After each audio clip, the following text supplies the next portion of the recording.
जय हिंद विद्यार्थी, आप सब कैसे हैं। उम्मीद करते हैं आप घर में स्वस्थ होंगे और बोर्ड एग्जाम 2024 की तैयारी में मस्त होंगे। आज हम लोग विद्युत धारा का चुंबकीय प्रभाव का जो मेन क्वेश्चन होने वाला है ऑब्जेक्टिव का, वो सारा करवाएंगे जो बिहार बोर्ड में पूछा गया है। और ऐसे क्वेश्चन ही बिहार बोर्ड में बार बार पूछा जाता है। तो आप वीडियो पे बने रहें, शुरू से अंत तक देखें वीडियो को, सारा क्वेश्चन आपको याद हो जाएगा। आइए हम लोग स्टार्ट करते हैं, देर नहीं करते हैं। सबसे पहला क्वेश्चन हम लोग देखेंगे। पहला क्वेश्चन क्या पूछा गया है, देखिए आपके स्क्रीन पे दिखाई दे रहा है, आप ध्यान से पढ़ें इसे।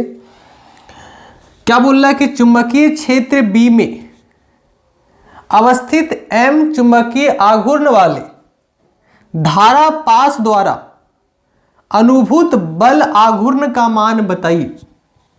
जब चुंबकीय क्षेत्र में एम आघूर्ण वाले पास को रख दिया जाएगा तो उस पर टॉर्क कितना लगेगा, अर्थात चुंबकीय बल आघूर्ण कितना लगेगा।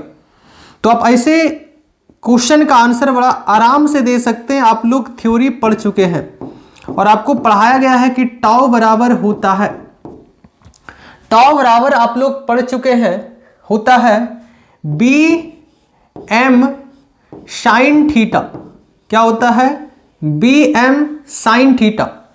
जब आप इसे साइन थीटा को क्रॉस प्रोडक्ट के रूप में लिखेंगे तो बताओ ये क्या लिखाएगा? B vector cross M vector. और ऑप्शन में अगर आपको ये दिया हुआ है तो ये मारेंगे, अगर ऑप्शन में ये दिया होगा तो ये मारेंगे, लेकिन ऑप्शन में ज़्यादातर यही आंसर दिया रहता है। तो याद रखिएगा कि टॉर्क बराबर होता है B vector cross M vector. ऐसे क्वेश्चन को आप आराम से जवाब दे सकते हैं, बिहार बोर्ड के एग्जाम में बहुत बार पूछा गया है। आइए हम लोग दूसरा क्वेश्चन की ओर बढ़ते हैं। और दूसरा क्वेश्चन आपके सामने देखो स्क्रीन पे दिखाई दे रहा है और सवाल लग रहा होगा कि काफ़ी भारी है। नहीं भाई, सवाल बहुत इजी क्वेश्चन आता है, आसान क्वेश्चन आता है बिहार बोर्ड के एग्जाम में, कोई भारी नहीं आता। आप इसे ध्यान पूर्वक पढ़ें, तुरंत बन जाएगा। देखिए क्या बोल रहा है कि समान लंबाई के तीन अलग अलग चुंबकों का अनुप्रस्थ काट का क्षेत्रफल ए है, 2a है और 6a है, तो उनके चुंबकीय आघूर्णों का अनुपात क्या होगा। आपके पास तीन चुंबक है और सभी का अनुप्रस्थ काट का क्षेत्रफल दिया हुआ है। पहला का दिया हुआ a, दूसरा का दिया हुआ 2a और तीसरा का दिया हुआ 6a। तो उनके चुंबकीय आघूर्णों का अनुपात क्या होगा। तो आप लोग चुंबकीय आघूर्ण का एक फॉर्मूला पढ़े होंगे, m बराबर NIA। m बराबर आप लोग पढ़े होंगे NIA, जहां ये होता है फेरों की संख्या, I होता है विद्युत धारा और A होता है आपका अनुप्रस्थ काट का क्षेत्रफल। तो यहाँ पे देखिए अनुप्रस्थ काट का क्षेत्रफल दिया हुआ है और इस सूत्र के अनुसार आप देख सकते हैं कि हमारा जो चुंबकीय आघूर्ण है वो अनुप्रस्थ काट के क्षेत्रफल के क्या है, समानुपाती। क्या है? समानुपाती। अगर आप इसको बढ़ाएंगे तो ये भी बढ़ेगा, अगर आप इसको घटाएंगे तो ये भी घटेगा, इन दोनों में यही संबंध होता है। तो तीन चुंबक है, तो पहला का चुंबकीय आघूर्ण मान लेते हैं M1, ठीक है, दूसरा का मान लेते हैं M2, ठीक है, और तीसरा का मान लेते हैं M3। इन तीनों का अनुपात निकालना है, अनुप्रस्थ काट का क्षेत्रफल दिया हुआ है। तो पहला का दिया हुआ A, दूसरा का दिया हुआ है 2A और तीसरा का दिया हुआ है 6A। तो आप ये बताइए A से A सारा क्या हो जाएगा, कैंसिल हो जाएगा। जब कैंसिल हो जाएगा तो बताइए इन तीनों का अनुपात जो आएगा वो कितना आएगा। A तो कैंसिल हो जाएगा तो यहाँ पे हो जाएगा 1:2:6। इन तीनों का जो चुंबकीय आघूर्ण का अनुपात होगा वो कितना होगा, 1:2:6। ऐसे क्वेश्चन को बड़ा आराम से आप एग्जाम में जवाब दे सकते हैं। आइए हम लोग नेक्स्ट क्वेश्चन की ओर बढ़ते हैं और नेक्स्ट क्वेश्चन भी काफी आसान है। देखिए ध्यान से कि जब कोई आवेशित कण ऐसे क्षेत्र में गति करता है जहां चुंबकीय क्षेत्र उपस्थित है। देखिए ऐसे क्वेश्चन को जवाब देने के लिए हम आपको 3 पॉइंट लिख देते हैं और इन 3 पॉइंट में बिहार बोर्ड के एग्जाम में प्रश्न बार बार पूछा जाता है। तो अब ध्यान पूर्वक इसे नोट डाउन कर लें अपने कॉपी में, नहीं तो अगर आपको याद हो जाएगा तो ठीक है। सबसे पहला चीज आपको ये ध्यान में रखना है कि ऐसे ऑब्जेक्टिव को आप प्लीज नोट डाउन ना करें। जिस समय आप सोते हैं उस समय केवल आप वीडियो को 2x में, 1.5x में या फिर नॉर्मल करके देख लें, आपको सारा आंसर समझ में आएगा। जो आपको लग रहा है कि हमसे ये क्वेश्चन नहीं हो पाएगा तो उसे आप क्वेश्चन को नोट डाउन करें और उस पर फोकस किया जाए। सारा क्वेश्चन उतारना जरूरी नहीं है क्योंकि आपके पास टाइम बहुत कम है। तो देखिए जो 3 पॉइंट लिखा रहे हैं ये एग्जाम में बार बार पूछता है। सबसे पहला पॉइंट कि जब आवेश स्थिर हो, जब आवेश स्थिर होता है तो याद रखिएगा केवल और केवल विद्युत क्षेत्र उत्पन्न होता है। पहला पॉइंट याद रखेंगे कि जब आवेश स्थिर होता है तो केवल और केवल विद्युत क्षेत्र बनता है। दूसरा पॉइंट आप याद रखेंगे कि जब आवेश एक समान वेग से या फिर इसे समरूप वेग भी कहीं कहीं लिखता है, समरूप वेग से गति करता है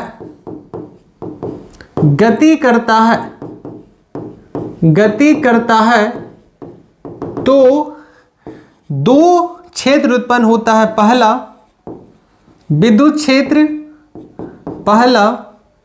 क्षेत्र और दूसरा चुंबकीय क्षेत्र। और जब आप इन दोनों को ऐड कर दीजिएगा तो इसे लिखा जाता है विद्युत चुंबकीय क्षेत्र।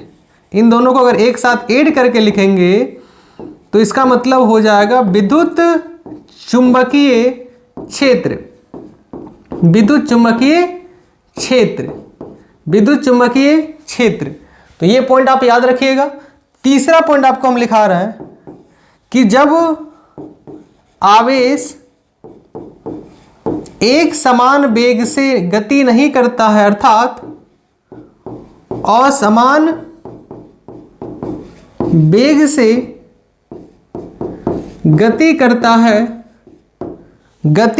है अर्थात त्वरित होता है तो आप याद रखिएगा। इसका मतलब समझिए एक बार कि जब आवेश असमान वेग से गति करता है अर्थात कभी वेग बढ़ेगा कभी वेग घटेगा, जिसको आप त्वरित गति के नाम से जानते हैं, तो यहां पे 3 चीज उत्पन्न होता है। पहला विद्युत क्षेत्र, दूसरा चुंबकीय क्षेत्र और तीसरा तरंग। इन तीनों को ऐड कर देंगे तो इसका नाम हो जाएगा विद्युत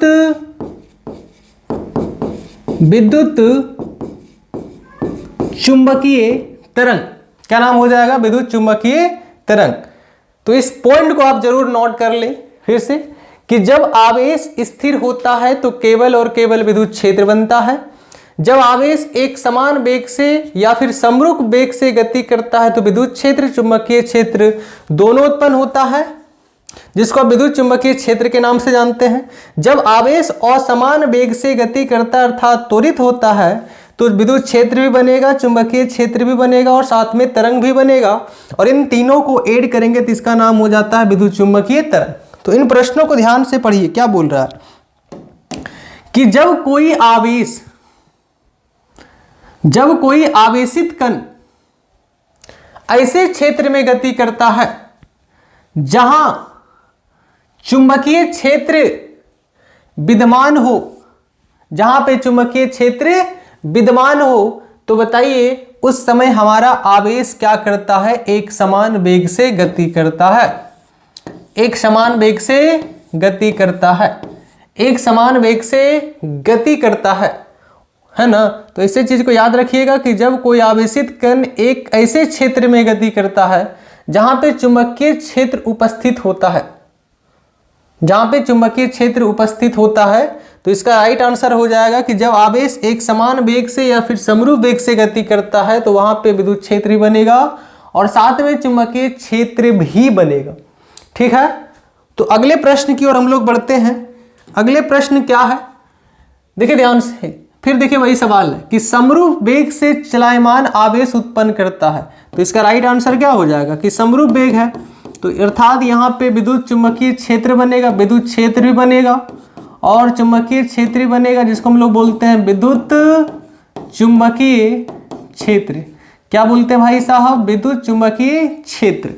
कितना आसान है। अगले सवाल की ओर हम लोग बढ़ते हैं कि डायनेमो के कार्य सिद्धांत आधारित है। डायनेमो जो है यांत्रिक ऊर्जा को बदलता है किसमें, विद्युत ऊर्जा में। तो ये विद्युत चुंबकीय प्रेरण पे काम करता है। किस पे काम करता है भाई लोग, विद्युत चुंबकीय प्रेरण पे ये काम करता है। ठीक है, इसका राइट आंसर ये हो जाएगा। अगले सवाल की हम लोग बढ़ते हैं कि एक गतिमान स्वतंत्र आवेश उत्पन्न करता है। एक गतिमान स्वतंत्र आवेश उत्पन्न करता है, तो याद रखिएगा यहां पे आप राइट आंसर दे सकते हैं कि विद्युत क्षेत्र भी बनेगा, साथ में चुंबकीय क्षेत्र भी बनेगा,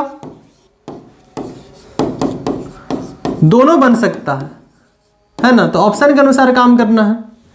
तो विद्युत क्षेत्र भी चुंबकीय क्षेत्र भी बनेगा। अगला सवाल की ओर हम लोग बढ़ते हैं। अगला सवाल देखिए क्या है, लॉरेंज बल क्या है।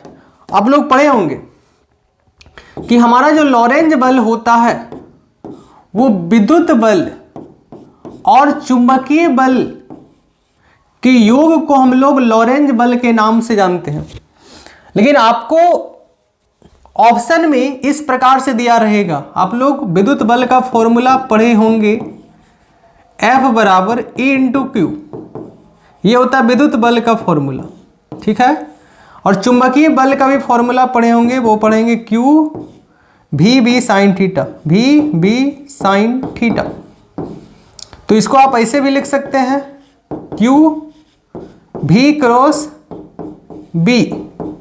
ये आप लोग पढ़े होंगे, सभी लोग पढ़े होंगे। तो आप यहां पे इसको रखेंगे, विद्युत बल का फॉर्मूला निकल गया क्या, E इंटू क्यू। चुंबकीय बल का फॉर्मूला निकला Q इंटू भी क्रॉस बी। अगर आप इसमें कॉमन कुछ लेते हैं तो बताइए कॉमन क्या आएगा, कॉमन आ जाएगा Q। तो यहां बचा E और यहां बचा भी क्रॉस बी। यही आपको ऑप्शन में दिया रहेगा, तो आप ऑप्शन के अनुसार आपको काम करना है। देखिए कितना आसान है। अगले सवाल की ओर बढ़िए। अगले सवाल क्या पूछा गया कि शोषित विद्युत ऊर्जा क्या है। सबसे पहले आप जानिए कि शोषित विद्युत ऊर्जा क्या है। शोषित का मतलब अवशोषण करना, किसी इलेक्ट्रिक अप्लायंस द्वारा अर्थात उपकरण द्वारा अवशोषित किया गया ऊर्जा ही शोषित ऊर्जा कहलाता है। इसमें देखिए हम ऑप्शन नहीं दिए हैं, ऑप्शन दिया रहता है कि शोषित विद्युत ऊर्जा विभवांतर के समानुपाती होता है, विभवांतर के व्युत्क्रमानुपाती होता है, विभवांतर के वर्ग के व्युत्क्रमानुपाती होता है, कि विभवांतर के वर्ग के समानुपाती होता है। क्या होगा इसका राइट आंसर। तो क्वेश्चन बैंक में ये सारा आंसर गलत भी दिया रहता है, तो आप इसे ध्यान पूर्वक देखें। आप लोग ऊर्जा का फॉर्मूला पढ़ेंगे H बराबर I स्क्वायर RT। तो ऑप्शन में दिया हुआ है उसके अनुसार मारना है। धारा के वर्ग के समानुपाती, प्रतिरोध के समानुपाती और ये T के समानुपाती समय नियतांक ये। लेकिन यहां पे ऑप्शन में आपको दिया रहेगा विभवांतर के अनुसार। तो आप एक फॉर्मूला पढ़े होंगे V बराबर I इंटू R। तो R बराबर पढ़े होंगे V बटे I, यहां से निकल जाएगा। तो अगर आप यहां पे निकालेंगे तो बताइए R के जगह पे V बटे I लिख सकते हैं, I से I खत्म। तो बताओ H बराबर क्या निकला, IVT ऊर्जा। क्योंकि आपको पता है ये उष्मा है, उष्मा को कार्य के बराबर या फिर ऊर्जा के बराबर लिख सकते हैं।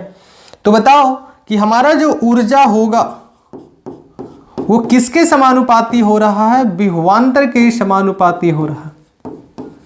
किसके समानुपाती हो रहा है भाई? विभवांतर के समानुपाती हो रहा है। तो ऐसे क्वेश्चन को आराम से जवाब दे सकते हैं। अगर आप स्क्रीनशॉट लेना चाहते हैं तो जरूर स्क्रीनशॉट ले लें। मिलते हैं हम लोग नेक्स्ट प्रश्न में। और नेक्स्ट प्रश्न पूछा गया, क्या पूछा गया? ध्यान से देखेंगे कि चुंबकीय क्षेत्र का ऊर्जा घनत्व क्या होता है। ऊर्जा घनत्व क्या होता है? तो आप इसे आराम से जवाब दे सकते हैं।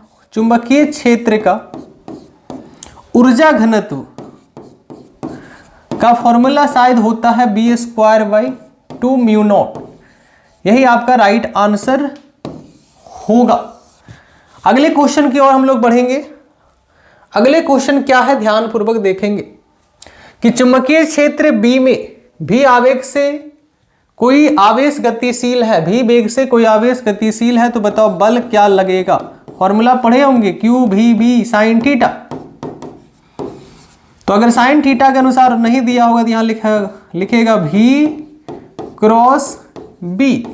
ये आपका आंसर हो सकता है। तो बताइए, ऐसे सवाल एग्जाम में आप आराम से बना सकते हैं। कितना आसान आसान सवाल पूछा जाता है।